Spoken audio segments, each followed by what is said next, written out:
Simple सी चीज पूछी, भाजपा वालों ने भेजा आपको? आप बताइए ना, आपको किसने भेजा है? नहीं, मुझे तो किसी ने नहीं भेजा, मैं तो देखने आया। मुझे मेरे पास खबर आई, मेरे पास जो सिंपल सी खबर आई है कि यहाँ पे प्रोटेस्ट हो रहा है, मैं बस देखने आया हूँ। जेएनयू में पढ़ती हूँ, हमारे जो यूनियन के जेएनयूएसयू के पूर्व प्रेसिडेंट थे, नीतीश नाम है उनका, उनको लोग बीच पब्लिक में एबीवीपी के 4-5 बहुत सारे लोग घेर करके कहते हैं ये तो ओबीसी आरक्षण से आया, इसका कोई मेरिट नहीं है, ये बोला जाता है। जेएनयूएसयू के प्रेसिडेंट को ये बात बोली जाती है।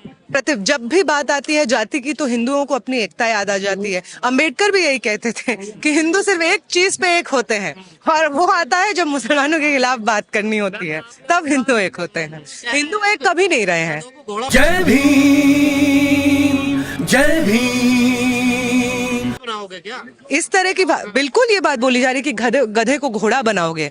अगर आप समाज के एक सेक्शन को गधा समझते हैं तो ये इस बात का प्रूफ है कि जो प्रोटेस्ट आप कर रहे हो, वो जिस चीज के खिलाफ प्रोटेस्ट कर रहे हो, वो उस चीज का हायर एजुकेशन के इंस्टीट्यूशंस में होना कितना जरूरी है। जब आप ये कहते हैं कि मेरी सीट खाली है, उस दलित ने, उस आदिवासी ने, उस पिछड़े ने, उस महिला ने, जब आप ये भाषा का इस्तेमाल करते हैं तो आप इस चीज का प्रूफ देते हैं कि आपको लगता है कि आपका अधिकार है सब सीटों पे और बाकी लोग तो ऐसे ही आ गए हैं। आप ही के लिए पब्लिक इंस्टीट्यूशंस है, आप ही के लिए हायर एजुकेशन है, उसमें पढ़ाई भी आप ही की हो रही है, टीचर्स भी आप ही के हैं, इसलिए कोई और आता है तो आपको लगता है कि आपका हिस्सा जो 2 दिन का प्रोटेस्ट हुआ है यूजीसी गाइडलाइंस वापस करने के लिए, आप सुन लीजिए, वहां पे जो लोग मौजूद थे उनका इंटरव्यू सुन लीजिए। उनको पता भी नहीं है गाइडलाइंस में क्या लिखा हुआ है, कुछ भी कह रहे हैं वो कि गाइडलाइंस में ये लिखा है, फलाना लिखा है, ढिमकाना लिखा है।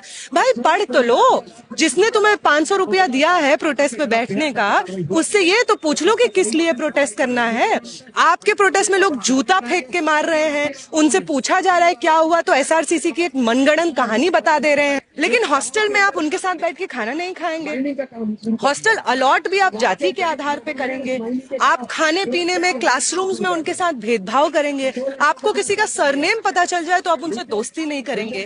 तो एकता तब आती है जब आपको एकता कहने पे फायदा होता है। बाकी हर समय हमेशा आप इस ऊंच नीच को बरकरार रखने के पक्ष में।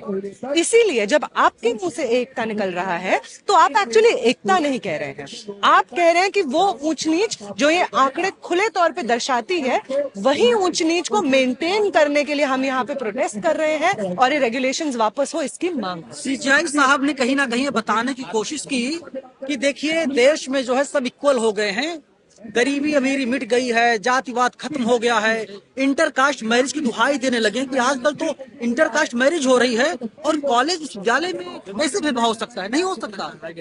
मैं इनको बोलूंगी कि सर, आपसे पहले जो यहाँ पे तख्त नशीं थे जस्टिस गवई, उनके ऊपर जूता मारा गया था और ये बोलते हुए मारा गया था, उनकी जाति को इन्वोक करते हुए मारा गया था उनके ऊपर जूता। तो आपके प्रेडिसेसर के ऊपर जब जूता मारा जाता है क्योंकि वो दलित है, तो आपको शर्म आनी चाहिए कि आप इस तरह से बोलते हैं कि जातिगत भेदभाव खत्म हो गया है। आप ही वो जस्टिस हैं सर जिन्होंने रोहित वेमुला और पायल तडवी की मांग जो पीआईएल फाइल करती हैं, उसके रिस्पॉन्स में यूजीसी को डायरेक्ट किया था कि अरे कास्ट बेस्ड डिस्क्रिमिनेशन को एड्रेस करने के लिए आप रेगुलेशंस बनाइए, लेकिन आपको आला कमान से हुक्म आया कि अरे भाई इस पे स्टे लगा दो, तो आपने स्टे लगा दिया। तो वो, और मैं इनसे भी मतलब आपसे ये भी पूछना चाहूंगी चीफ जस्टिस से कि आपके सुप्रीम कोर्ट में कितने जजेस हैं जरा बताइए तो। अगर भेदभाव खत्म हो गया है तो सुप्रीम कोर्ट में जो जजेस का कॉन्स्टिट्यूशन है उसमें आपको दिखना चाहिए वो लोग जो हमेशा से जिनको बाहर किया गया है पब्लिक इंस्टीट्यूशन से, उन लोगों की भागीदारी तो सुप्रीम कोर्ट में दिखनी चाहिए। फिर ऐसा क्यों होता है कि सुप्रीम कोर्ट 2018 का जो डेटा है उसमें 33 में से 28 जो जजेस होते हैं वो ना मुसलमान होते हैं, ना क्रिश्चियन होते हैं, ना एससी होते हैं, ना एसटी होते हैं, ना ओबीसी होते हैं? ऐसा क्यों होता है? निष्कांत दुबे का बयान आता है, वे कहते हैं कि हमने जो कहा था वही हुआ, सुप्रीम कोर्ट ने वही किया। इसके क्या मायने निकाले जाएं? इसका यही मायने निकाले जाए कि वो जुडिशियल सिस्टम को ये नहीं, इस तरह से नहीं देखते हैं कि जुडिशियल सिस्टम और सुप्रीम कोर्ट हर किसी के फंडामेंटल अधिकारों और कॉन्स्टिट्यूशनल राइट्स को सेफगार्ड करने के लिए बना है। ये तो सिंपल सी ये बात है। इनफैक्ट वो तो बेइज्जती कर रहे हैं सुप्रीम कोर्ट की। वो तो कह रहे हैं कि ये तो हमारी कठपुतली है, हम जो कहेंगे सुप्रीम कोर्ट वही करेगा। आप ये कहना चाहते हैं सुप्रीम कोर्ट गुलाम है भारतीय जनता पार्टी का? मैं नहीं कहना चाहती हूँ वैसे। वहां पे जो सुप्रीम कोर्ट में जजेस बैठे हुए हैं वो चीख चीख के यही बात कहते हैं कि हम जिस चीज से भाजपा को फायदा हो रहा है हम उसी के हित में गाइडलाइंस लेकर के आएंगे। पिछले इतने लंबे समय से तमाम चीजों पे, लेबर कोड्स पे, एनईपी पे, सड़कों पे इतने भारी मात्रा में प्रदर्शन एक के बाद हुए हैं। पिछले ही सेशन में, पार्लियामेंट के सेशन में जो बिल्स लेकर आए हैं वो लोग, वीबीएसए जैसे बिल्स, जी राम जी जैसे बिल्स, उनके खिलाफ इतने भारी मात्रा में प्रदर्शन हुए हैं। आपने उसमें कॉग्निजेंस क्यों नहीं लिया? उसमें आपको सड़कों, आपको क्यों, जब सड़कों में इस तरह से प्रोटेस्ट चल रहा था, आपको तब उसका भार क्यों नहीं महसूस हुआ? आपको तब क्यों नहीं महसूस हुआ कि जनता कुछ बोल रही है, शायद सुप्रीम कोर्ट को सुनना चाहिए? वो इसलिए क्योंकि आप उन्हीं चीजों पे कॉग्निजेंस लेते हैं। सुप्रीम कोर्ट को सड़कों की वही आवाजें सुनाई देती हैं जो बीजेपी के हेडक्वार्टर से डिक्टेट की जाती हैं। आप लोग हल्के फुल्के नारे लगाते हो, जेएनयू में, डीयू में मुकदमा दर्ज हो जाता है, अरेस्टिंग हो जाती है, लेकिन खुलेआम उत्तर प्रदेश की सड़कों पर नारे लगाए जाते हैं, योगी मोदी तेरी कब्र खुदेगी, यूजीसी की छाती पर कोई भी मुकदमा दर्ज नहीं होता, कोई अरेस्टिंग नहीं होती। ये एक और केस है कि किस तरीके से लॉ सिलेक्टिवली अप्लाई होता है। जेएनयू में अगर ये चीज लगाई जाएगी, नारे लगाए जाएंगे, जो कि एक हिस्टोरिक नारा है। जब आप किसी के नाम के बाद मुर्दाबाद कहते हैं ना, भाजपा के वो लोग जो पार्लियामेंट में बैठ करके, बाहर जाकर के राहुल गांधी मुर्दाबाद, कांग्रेस मुर्दाबाद, लेफ्ट मुर्दाबाद, जेएनयू मुर्दाबाद, ये सब नारे लगाते हैं। मुर्दाबाद का भी यही मतलब होता है जो कब्र खुदेगी की होता है। तो आप लोग, जब आपका मन करता है, मीडिया के गैंग के, आपका जो गोदी मीडिया है उसके मदद से, आप जब आपको मन करता है आप जेएनयू को इस पूरे देश का दोषी बना देते हैं। जब आपको मन करता है तो वही सेम नारे जब यूपी के नारों में सड़कों पे लगते हैं, वही नारों के समर्थन में आप सुप्रीम कोर्ट से स्टे लगा देते हैं। वो कौन सा नारा है? आप लोग कहते हैं अंबेडकर, फूले अंबेडकर का कुछ नारा है, टीवी में लगातार उसे चलाया जा रहा है और उत्तर प्रदेश वाले नारे का कहीं कोई जिक्र नहीं है। हाँ, हम बिल्कुल ये कहते हैं। हम कहते हैं जातिवाद की छाती पर बिरसा फूले अंबेडकर, और ये हम बिल्कुल कहेंगे कि जातिवाद, ब्राह्मणवाद, सामंतवाद, इन तमाम चीजों की छाती पे बिरसा फूले और अंबेडकर की जो लेगेसी है, जो हमें बार बार ये सिखाती है कि अगर आपके सामने पूरा इंस्टीट्यूशन इस तरह से हो जो जाति को अपहोल्ड करता हो, तब भी आपको लड़ते रहना है। आप लोग कई दिन से लगातार आंदोलन कर रहे हैं, चीख रहे हैं, चिल्ला रहे हैं, कोई सुनने के लिए तैयार नहीं है। वे लोग आंदोलन करते हैं, 24 से 48 घंटे के अंदर मामला सुप्रीम कोर्ट आता है, सीजेआई साहब बैठ जाते हैं और दूसरे समर जज बैठ जाते हैं और वे लोग फैसला दे देते हैं। हाँ, मतलब ये तो ऐसी बात हो गई ना कि घर की बात है। हम, अच्छा तुम कुछ कर रहे हो, हाँ ठीक है हम कर देते हैं। हम पिछले 6 सालों से प्रोटेस्ट कर रहे हैं कि पॉलिटिकल प्रिजनर्स जो इक्वल सिटीजनशिप डिमांड कर रहे थे उनको रिलीज किया जाए, उस पे कोई कॉग्निजेंस नहीं लिया। हम 2020 से प्रोटेस्ट कर रहे हैं कि national education policy, new education policy जो आई है वो स्टूडेंट्स के लिए बहुत घातक साबित हो रही है, उसको वापस किया जाए। हम इतने लंबे समय से, पिछले 1-2 महीने से प्रोटेस्ट कर रहे हैं कि जो जी राम जी बिल आया है मनरेगा को हटा करके वो वापस हो। हम पिछले साल से प्रोटेस्ट कर रहे हैं, 1 साल होने वाला है, हम कह रहे हैं कि लेबर कोड जो आप लाए हैं उनको वापस किया जाए। ये आवाजें आपको क्यों नहीं सुनाई देती हैं? आप लोग टुकड़ा गैंग का मेंबर बताया जा रहा है, जो पढ़ने वाले छात्र हैं वे लोग JNU, Jamia, DU, AU, MU में हैं। आप लोग सड़कों पर आकर के बेवजह गला फाड़ रहे हो। फंडिंग उन्डिंग कोई चक्कर है क्या? क्योंकि ऐसी चर्चाएं चल रही है।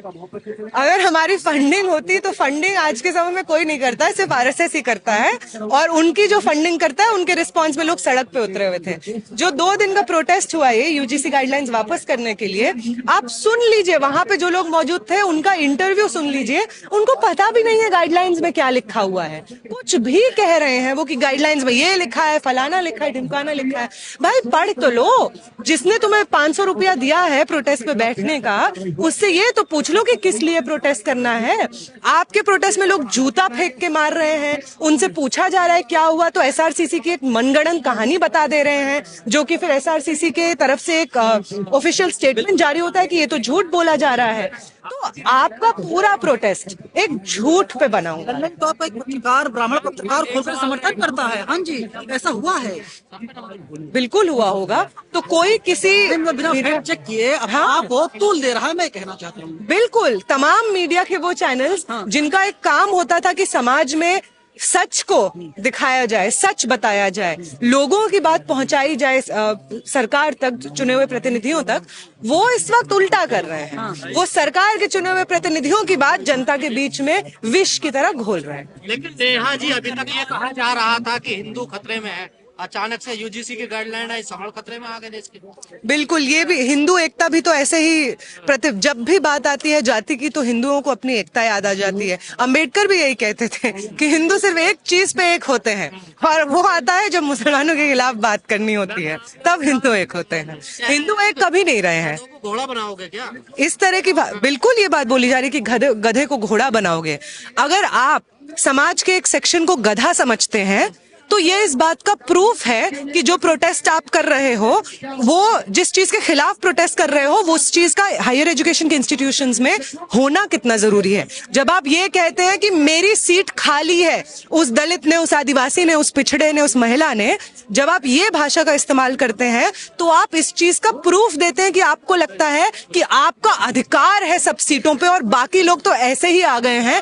आप ही के लिए पब्लिक इंस्टीट्यूशंस है, आप ही के लिए हायर एजुकेशन है, उसमें पढ़ाई भी आप ही की हो रही है, टीचर्स भी आप ही के हैं, इसलिए कोई और आता है तो आपको लगता है कि आपका हिस्सा जा रहा है। पार्टी कह रही है कि बलिया ठाकुर ब्राह्मण जीत गए और देश को बांटने वाले हार, तो यहाँ जातिवाद नहीं हो रहा क्या?